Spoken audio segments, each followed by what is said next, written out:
Magandang hapon po sa lahat. Ayan po, nagbabalik tayo dito sa aking YouTube channel, Samuel Soriano TV 29 po, para pag-usapan na naman ang barya ng nandyan sa ating harapan po, para makita natin kung talagang magkano ang price nito. Update natin kung magkano na ang kanyang presyo po. Ayan. World coins po, foreign coins ang ating pag-usapan na naman. Ayan po, magandang hapon po sa mga kolektor natin dyan, lalo na yung mga nakapag-subscribe dito sa aking YouTube channel. Thank you so much po. Ayan.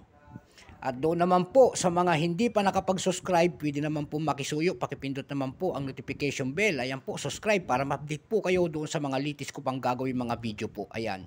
Maraming salamat din po sa nanonood doon sa aking YouTube channel at sa aking page doon po. Mayroon tayong bagong page, Samuel Soriano TV 29 din po. Kung gusto ko yung magano doon kayo magpaskil ng mga coins nyo. Ayan, thank you so much po. Ang pag-uusapan po natin ay ang pera ng Morocco po. Ayan, nandyan sa ating harapan. Malta, Morocco. 1987 po, 1407 sa kanila. Calendar po, Islamic calendar. Bago tayo magsimula, kilalanin muna natin ang coins na ito. Issue, Morocco po. Period, Al-Hassan 2, 1961 hanggang 1999. Type, Standard Circulation Coins, Years, 1407 Islamic calendar. Dito naman po sa atin ay 1987 po. Value, 1 dirham. Currency, dirham, 1960. Up to date po. Composition po, copper nickel. May bigat po itong 6 grams. May haba po itong 20.84 mm. May kapal pong 1.6 mm po. Shape, syempre round. Orientation po, coin alignment. Number, N-1714. Reference number, Y-88 po. Yun nandito sa kanyang likod po, tinatawag yan na Court of Arms of Morocco. Ayan.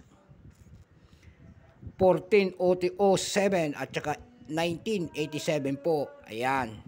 Mayroon na po itong selling price. Ayan po, doon sa ating mga numista, kung tawagin ng ating mga kolektor, babanggitin natin ulit. Sa ating kolektor po, mayroon silang pamantayan.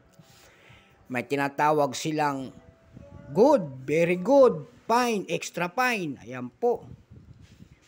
Almost uncirculated, tsaka uncirculated yung kanyang batayan sa coins. Ayan po. Kaya doon sa selling price niya, doon sa ating numista.com, binigyan na po nila ng presyo. Ito po, ang fine niya ay 16 pesos. Very fine, 24. Extra fine, 41. Almost uncirculated po nito ay 56 pesos. Yung uncirculated naman po ay 60 pesos lamang. Ayan.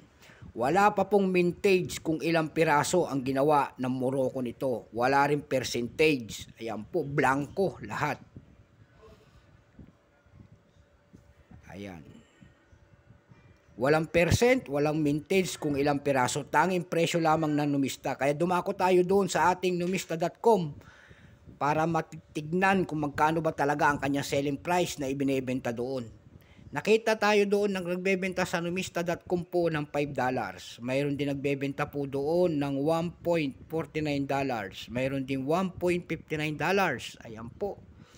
Sa eb.com naman po na pangalawang size na ating pinagmasidan kung magkano ang selling price at nagbebenta doon. Mayroon po tayong nakita doon na $4.60. Mayroon din $7.2.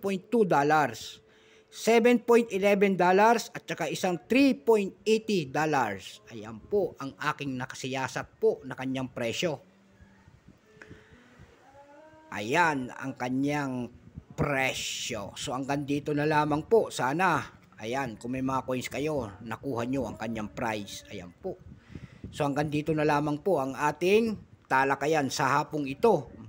Maraming salamat po sa nanonood dito sa aking YouTube channel, lalo na ang aking mga subscriber, yung mga hindi pa po nakapagpindot ng ating subscribe button. Ayan po.